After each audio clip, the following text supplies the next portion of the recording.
What's going on, everybody? It's AG here. Today we're going to be talking about bid stealers. So we're slowly getting into conference tournament play. We've got a couple weeks until the NCAA tournament. So today we're going to talk about bid stealers from each and every conference.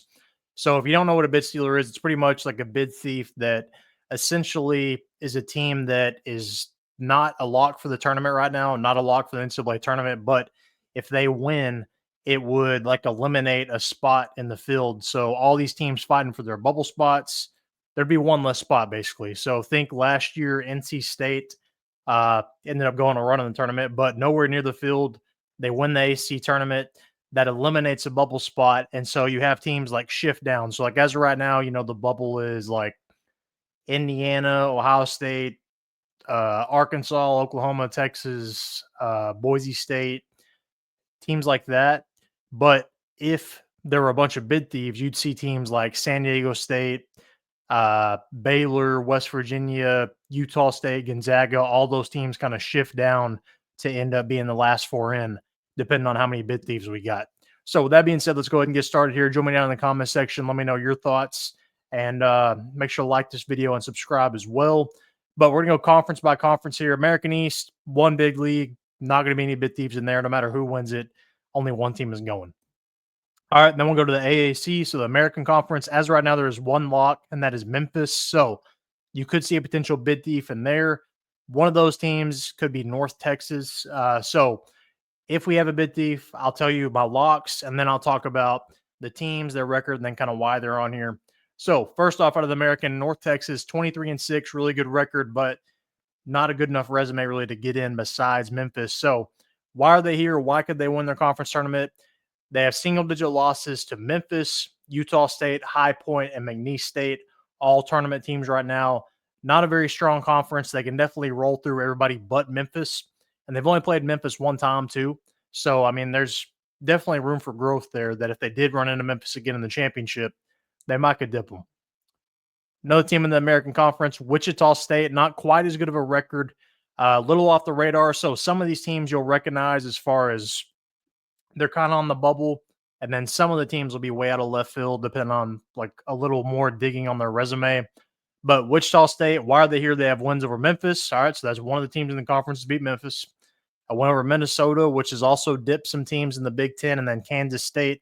Spoiler alert, you might see those two teams later on. But Wichita State, if they can get a good run, if they can get back to Memphis, they're the only team that's beat them. All right, A10, right now, they're kind of iffy on if there's a lock or not. As of right now, VCU is kind of on that 12-11 seed line. So they could be a lock, depending on if somebody else gets in. But VCU is definitely their best bet to get two teams in, is for VCU to make the championship and then lose to one of these teams we're about to talk about. All right, so first off, George Mason, 23-7, really good record, but not quite tournament resume-wise. Wins over St. Joseph's, Loyola Chicago, Dayton, and then single-digit losses, or not super single-digit losses, but semi-close losses to Duke and Marquette, both tournament teams. So out of their 7 losses, 2 of them are the tournament teams, so not bad at all. So George Mason could go on a run a little bit. Dayton, 21-9. This is probably the A10's best hope for 2 teams right now is Dayton. Why are they here? 21-9, wins over Northwestern, UConn, Marquette, 2 tournament teams right there, and then close losses to Iowa State and North Carolina. Next up, St. Joseph's, 20-10, wins over Texas Tech and Villanova. Texas Tech definitely in the tournament, really good team, top 3 seed probably. Villanova on the bubble, and then Virginia Tech, just a big conference school. And then a loss to Texas. St. Joseph's kind of a team to watch out for. St. Louis, 17-13, not a good record, but they have beaten VCU. They've also beaten Loyola Chicago, which has a good record, but I didn't put them on here because I don't think they can win it. And then losses to San Francisco and Grand Canyon, but they have beaten VCU. So if they can get to VCU again, they might be able to dip them. All right, and last but not least here in the A10, St. Bonaventure, 20-10 on the year, wins over Dayton and VCU, the only other team to beat VCU in conference play. Then they have a loss to Utah State, which is a tournament team. And then A10, again, Duquesne, 13-17, little off the radar here. Not a very good record, but wins over Bradley, UC Irvine, VCU. Bradley and UC Irvine, both kind of bubble teams in their own right. And then VCU, which is the A10's best hope for a lock, if they have one, and then they lost to Nebraska. So the reason I kind of had some of those teams there, they beat BCU, so they've got a shot. ACC, we've got 3 locks right now: Duke, Clemson, and Louisville. North Carolina kind of on the bubble. First off, North Carolina, my first bid thief candidate in the ACC, 2011. They're on a roll right now. I think they've won 6 games in a row. Now, North Carolina's reasoning for being here a little different. They don't necessarily have the wins, but their losses: Kansas, Auburn, Michigan State, Alabama, Florida, the other 3 teams I just talked about. North Carolina's got the reasoning to, if they're due, if they can finally win one of these games, they've lost to some good teams. They just got to turn them into wins. So we'll see. North Carolina definitely got a shot. Georgia Tech, a little off the radar at 16-14, but they're on a roll right now. Wins over Clemson and Louisville. They haven't beat Duke, but they've beaten the 2 and 3 seed. So they might have a shot there if somebody else might be able to dip Duke. All right, so the ASUN, they're going to be a 1-bid league as of right now. First place is Lipscomb. Big 12, I've got 6 locks right now, and then 2 probably in. Those 2 are West Virginia and Baylor. So that's what I was talking about earlier. I think they're in, but if the bubble was to shrink significantly, if we had a ton of bid thieves, you might see them in the last 4 in, but as of right now, they're pretty much in. Kansas State, 15-15, not a very good record, but ones over Arizona and Iowa State. Those are 2 of the top 5 teams in the Big 12.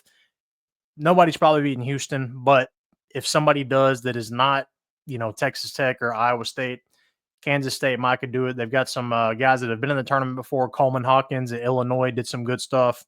Jerome Tang has won games before, so we'll see.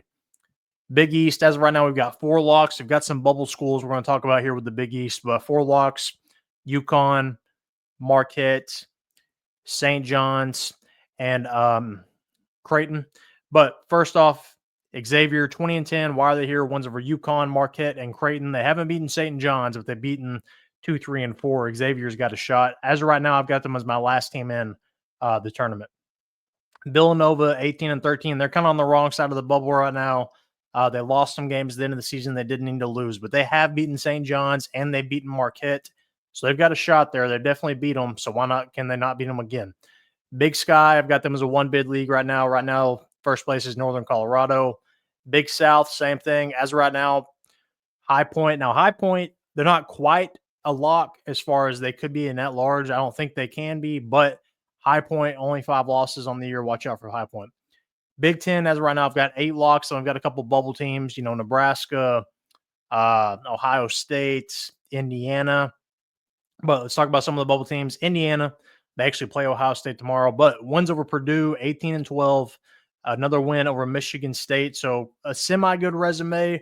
They have beaten Michigan State, which as of right now is first. And then Wisconsin would kind of be your other team to watch out for there.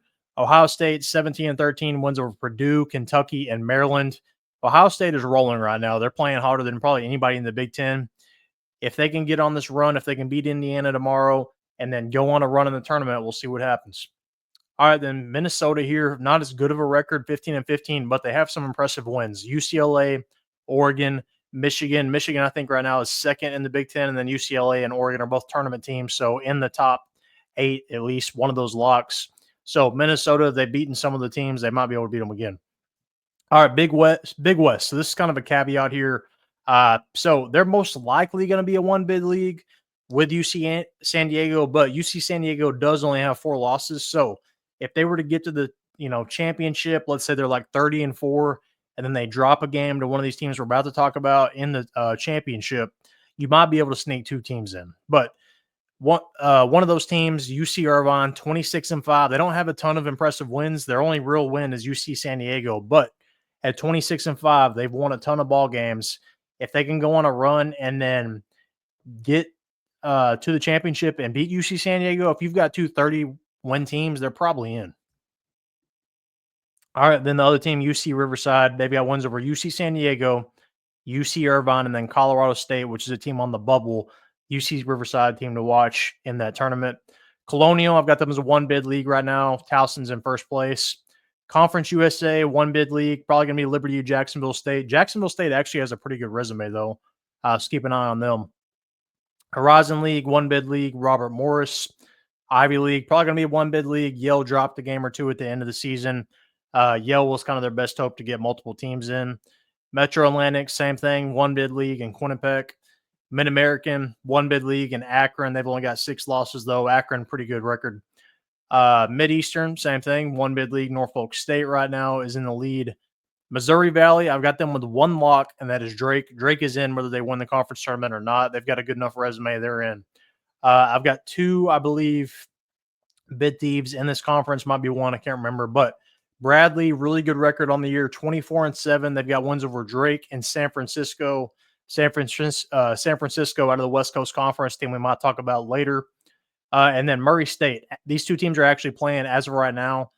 They're playing tonight. I think it's 6 o'clock, Murray State and Bradley. So we'll see who wins that game. The winner of that game is probably going to get Drake in the championship. But they have beaten Drake despite having a 16-16 record.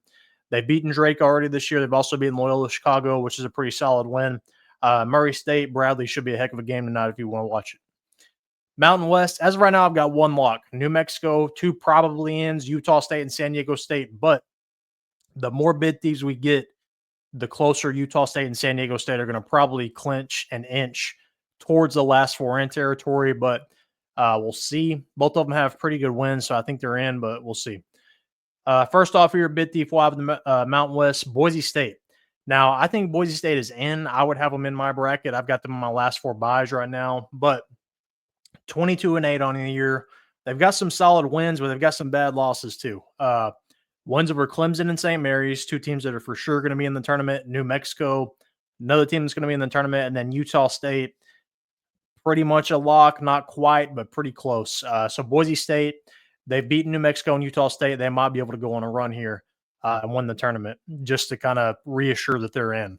Colorado State, 21-9, similar territory to Boise. I've got Colorado State as I think they're my first 4 out right now. Ones over Boise State, San Diego State, and Utah State. So those are all 3 quality wins, but those are 3 teams right on that bubble line in, the last 4 buys and the last 4 in territory. So Colorado State, despite having those good wins, I think they need to double up, beat these teams a couple more times, and then get to the championship, and I think they're in. All right, then UNLV, 17-13, not as good of a record. They're not getting in unless they win the tournament, but wins over Utah State and San Diego State. Those are 2 teams that you're going to probably run into at some point in the Mountain West tournament. So UNLV might can make some noise there. Northeast Conference, 1 bid league, Central Connecticut. They've actually got, I think, the longest win streak in the nation right now. So Central Connecticut, kind of a team to keep an eye on. Ohio Valley, same thing, 1 bid league. Southeast Missouri right now is in first. Patriot League, 1 bid league. As of right now, it's Bucknell. SEC, I've got 11 locks right now. There's 3 teams that are on the bubble there. That being Arkansas, Texas, Oklahoma. Now, out of those 3 teams, who do I think can realistically win the SEC? I think only one of them. That's probably Arkansas. 18-12 on the year. One's over Michigan, Kentucky, and Vanderbilt. So they've beaten multiple good teams. Oklahoma and Texas just haven't shown they can be consistent enough. Now, Arkansas and Oklahoma, as right now, I have in the tournament, but we'll see. I think Texas needs to go on a bit of a run in the tournament, but I don't know if they're capable of it because Rodney Terry. Southern League, I've got a 1 bid league right now. Chattanooga, they're only getting 1 team in. Southland, same thing, 1 bid league. McNeese State, though, Will Wade, team to keep an eye on. Southwest Conference, 1 bid league. Southern U right now is in first. Summit League, same thing with Omaha. Sunbelt, 1 bid league. Arkansas State. Arkansas State, though, has actually a really good resume. They're not going to be an at-large team, but if they do get in, that's an upset team you want to keep an eye on. All right, so the West Coast Conference. As of right now, I've got 2 locks, St. Mary's and Gonzaga. I've got 2 teams that could potentially win this conference, though, that aren't those. First off, San Francisco, 23-8. We talked about them a little bit earlier. Wins over St. Mary's, which is a tournament team. Boise State, also probably a tournament team. And then Loyola, which is a good resume builder there. They haven't beaten Gonzaga, and they're going to have to run into Gonzaga again at some point to get to St. Mary's in that 2-3 game. But if they can beat Gonzaga and then beat St. Mary's, there's a shot there. Or if they can just beat Gonzaga and then maybe lose to St. Mary's, they might be able to get in, but I think they're going to need to win the tournament to get in. All right, then Santa Clara, 20-11. They've got wins over San Francisco, Gonzaga, Bradley, and McNeese, 2 teams we already talked about. Santa Clara, they're going to need to win the tournament, but if they did, you might could see the West Coast Conference get 3 teams in. The WAC, they're going to be a 1 bid league. Utah Valley and Grand Canyon, Both have good records, but not quite good enough resumes to get both teams in, although I would like to see both those teams get in. All right, so those are my bid stealers as of right now, and we're going to see what happens in tournament play. There might be some other teams that kind of sneak in, but as of right now, those are the teams I think you should keep an eye on. But who did I miss? Who would you add to this list? Who do you think could potentially win some conferences that are not on the radar and kind of shrink the bubble? Let me know. Comment down below. Make sure to like this video, and most importantly, subscribe.